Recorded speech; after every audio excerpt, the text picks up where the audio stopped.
Hi viewers, it's me பாப்பு. நான் ஒரு long video post பண்ணியிருந்தேன். அது என்னன்னு தெரிஞ்சுக்கணும்னா கீழே இருக்கிற ரிலேட்டட் வீடியோவை கிளிக் பண்ணி தெரிஞ்சுக்கோங்க. அதுலேருந்து நான் ஸ்மிட்டன் ஆப்பை பற்றி சொல்லியிருந்தேன். நான் அதுலேருந்து தான் இந்த பொருள்லாம் வந்து ஃப்ரீயாக வாங்கியிருந்தேன் அந்த மாதிரி சொல்லியிருந்தேன். ஆக்சுவலாக என்ன கான்செப்ட்னு பார்த்தீங்கன்னா ஃப்ரீ தான். அங்கே தான் வந்துச்சாங்க நம்மளுக்கு ட்விஸ்ட்டு.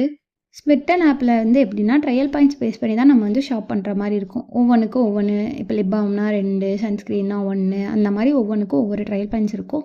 அந்த மாதிரி பார்த்திங்கன்னா ஓப்பன் பண்ணும்போதே ஒரு 6 ட்ரையல் பாயிண்ட்ஸ் கொடுத்துருப்பாங்க. நான் நியூவாக ஓப்பன் பண்ணனால எனக்கு இன்னொரு 6 கொடுத்துருந்தாங்களா என்னென்னு தெரியல. மொத்தம் எனக்கு 12 ட்ரையல் பாயிண்ட்ஸில் இருந்துச்சு. அதுலேருந்து நான் வந்து ஒரு 9 ப்ராடக்ட் ஆர்டர் பண்ணியிருந்தேன். அந்த 9 ப்ராடக்ட் பார்த்தீங்கன்னா 235 வந்து பே பண்ண சொன்னாங்க ஜிஎஸ்டியோட சேர்த்து.